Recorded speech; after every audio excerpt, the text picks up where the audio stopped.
मेरे सभी दोस्तों को मेरा नमस्कार, जय हिंद और सत श्री अकाल। दोस्तों, आज के वीडियो में भी हम कला के महत्वपूर्ण प्रश्नों का प्रैक्टिस सेट लेकर आए हैं, जिसमें आप सभी का स्वागत है। प्रश्न है, जियो और जीने दो किसने कहा? क्या प्रश्न है? जियो और जीने दो महावीर स्वामी ने, गौतम बुद्ध ने, महात्मा गांधी ने और विनोबा भावे। तो जियो और जीने दो महावीर स्वामी का कथन है। किसका कथन है? जियो और जीने दो महावीर स्वामी का। अगला प्रश्न है, इनमें से कौन जैन धर्म का संरक्षक नहीं था? प्रश्न है, इनमें से कौन जैन धर्म का संरक्षक नहीं था? बिंबिसार, खारवेल, कनिष्क और चंद्रगुप्त मौर्य। तो बताइए आप लोग, इनमें से कौन सा शासक वो जैन धर्म का समर्थक नहीं था या संरक्षक नहीं था? तो इनमें से कनिष्क जो है वो जैन धर्म के संरक्षक नहीं थे। कौन नहीं थे? कनिष्क। अगला प्रश्न है, जैन समुदाय में प्रथम विभाजन के समय श्वेतांबर समुदाय के संस्थापक थे। क्या प्रश्न है? जैन समुदाय में प्रथम विभाजन के समय श्वेतांबर समुदाय के संस्थापक कौन थे? स्थूलभद्र, भद्रबाहु, कालिकाचार्य और देव ऋषि शमीवर्मन। तो बताइए दोस्तों, जैन धर्म का जो प्रथम विभाजन हुआ था उसके समय श्वेतांबर समुदाय के संस्थापक किसे माना गया है? स्थूलभद्र को, भद्रबाहु को, कालिकाचार्य को और देव ऋषि। तो दोस्तों, जैन समुदाय के प्रथम विभाजन के समय श्वेतांबर समुदाय का जो संस्थापक था वो स्थूलभद्र था। कौन था? स्थूलभद्र।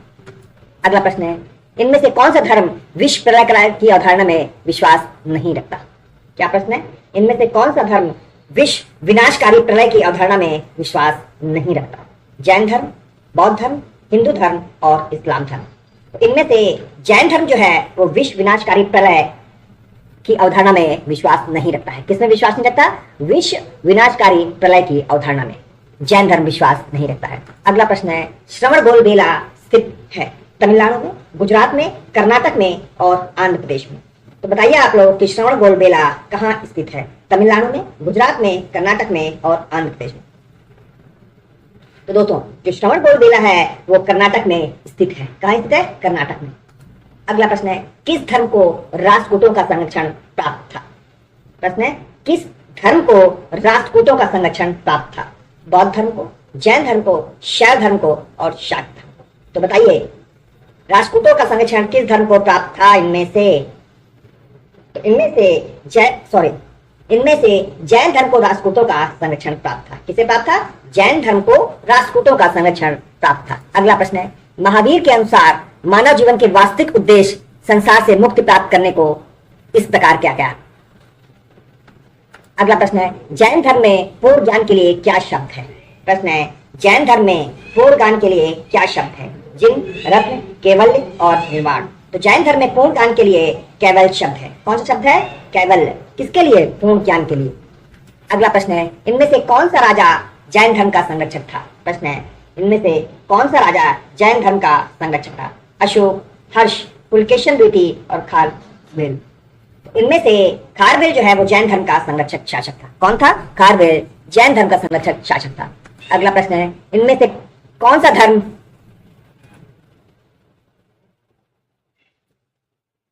निम्नलिखित में से कौन जैन धर्म के अनंत चतुष्टय में सम्मिलित नहीं किया गया? अनंत शांति, अनंत ज्ञान, अनंत दर्शन और अनंत वीर। तो दोस्तों, जैन धर्म के अनंत चतुष्ट में अनंत शांति को सम्मिलित नहीं किया गया। किसे? अनंत शांति को। अगला प्रश्न है, निम्नलिखित में से किसने जैन धर्म को मैसूर से निकाल दिया था? प्रश्न है, निम्नलिखित में से किसने जैन धर्म को मैसूर से निकाल दिया था?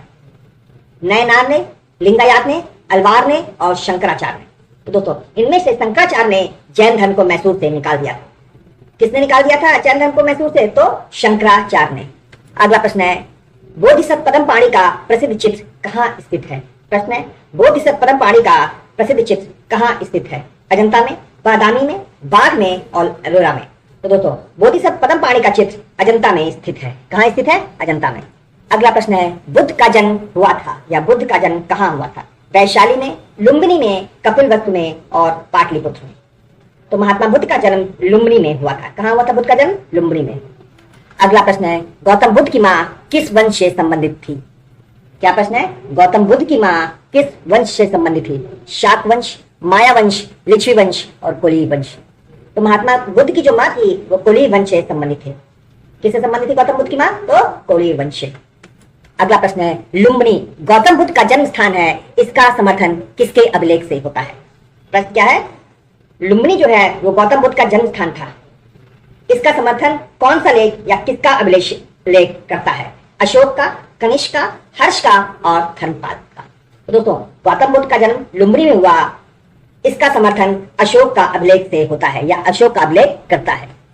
अगला प्रश्न है, कौन सा प्राचीन नगर गौतम बुद्ध के जीवन से जुड़ा नहीं है? प्रश्न है, कौन सा नगर गौतम बुद्ध के जीवन से नहीं जुड़ा है? ऑप्शन है चंपा, साकेत, पाटलिपुत्र और कौशाम्बी। इनमें से पाटलिपुत्र जो है वो गौतम बुद्ध के जीवन से जुड़ा शहर नहीं है। कौन सा नहीं है? पाटलिपुत्र। प्रश्न है, गौतम बुद्ध की मृत्यु जहां हुई थी वह स्थान कहाँ है? प्रश्न है, गौतम बुद्ध की मृत्यु जहां हुई थी, किसकी? गौतम बुद्ध की मृत्यु जहां हुई थी वह स्थान कहाँ है? गौतम बुद्ध की मृत्यु जहां हुई थी वह स्थान अब कहाँ है? मध्य प्रदेश में, हिमाचल में, बिहार में और उत्तर प्रदेश में।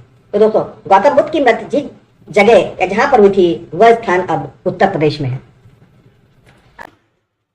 महात्मा बुद्ध का महापरिनिर्वाण किसके गणतंत्र में हुआ था? मल्लाहों के, लिच्छुओं के, शाकों को और पालियों के।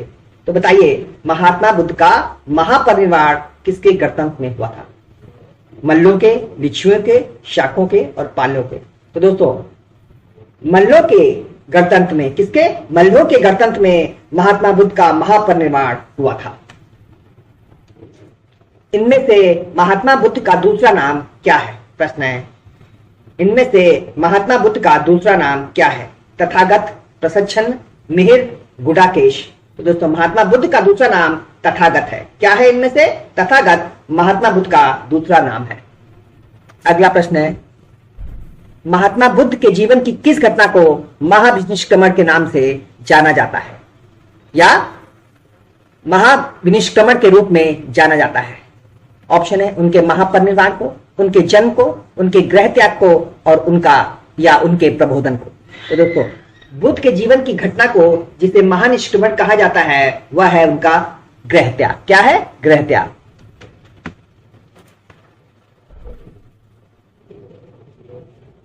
अगला प्रश्न है, अलार कलाम कौन थे? दोस्तों, जो अलार कलाम थे वो गौतम बुद्ध के गुरु थे। कौन थे अलार कलाम? गौतम बुद्ध के गुरु। अगला प्रश्न है, इनमें से कौन सा एक कथन सही है? प्रश्न है, जैन धर्म के 7 भूत तत्व हैं, संस्कृत का व्यात्मक पर व्याख्याएं हैं, बुद्ध के विस्तारित उपदेश हैं, पाली भाषा में तर्कशास्त्र का प्रतिपादन है। तो किसने पूछा है किसके लिए कौन सा कथन सत्य है? वैपुल सूत्र जो है उसका बारे में पूछा गया है।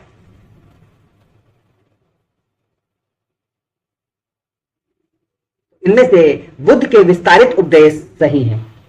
अगला प्रश्न है, बुद्ध ने अपने सर्वाधिक उपदेश दिए वैशाली में, श्रावस्ती में, कौशाम्बी में और राजगृह में। तो दोस्तों, बुद्ध ने अपने सर्वाधिक उपदेश श्रावस्ती में दिए थे। कहां दिए थे? श्रावस्ती में। अगला प्रश्न है, सारनाथ में अपना प्रथम प्रवचन किसने दिया या सारनाथ में अपना पहला उपदेश किसने दिया? महावीर ने, शंकराचार्य ने, महात्मा बुद्ध ने और गुरु नानक ने। तो इनमें से महात्मा बुद्ध ने अपना पहला उपदेश सारनाथ में दिया था। अगला प्रश्न है, बुद्ध के उपदेश किससे संबंधित है? प्रश्न है, बुद्ध के उपदेश किससे संबंधित है? आत्मा संबंधी विवाद से, ब्रह्मचर्य से, धार्मिक कर्मकांड से, आचरण की शुद्धता व पवित्रता से। इनमें से बुद्ध के जो उपदेश हैं वो आचरण की शुद्धता व पवित्रता से संबंधित है। किससे संबंधित है? आचरण की शुद्धता व पवित्रता से पवित्र है। अगला प्रश्न है, भारतीय कला में बुद्ध के जीवन की किस घटना का चित्रण मृग शहीद चक्र द्वारा हुआ है? प्रश्न है, बुद्ध के जीवन की किस घटना का चित्रण मृग शहीद चक्र द्वारा हुआ है? महाविनिष्क्रमण, संबोधि, प्रथम उपदेश और निर्माण। तो दोस्तों, इनमें से प्रथम उपदेश का चित्रण मृग शहीद चक्र द्वारा हुआ है। किसका? प्रथम उपदेश का। अगला प्रश्न है, बुद्ध ने अपना अंतिम उपदेश किसे दिया?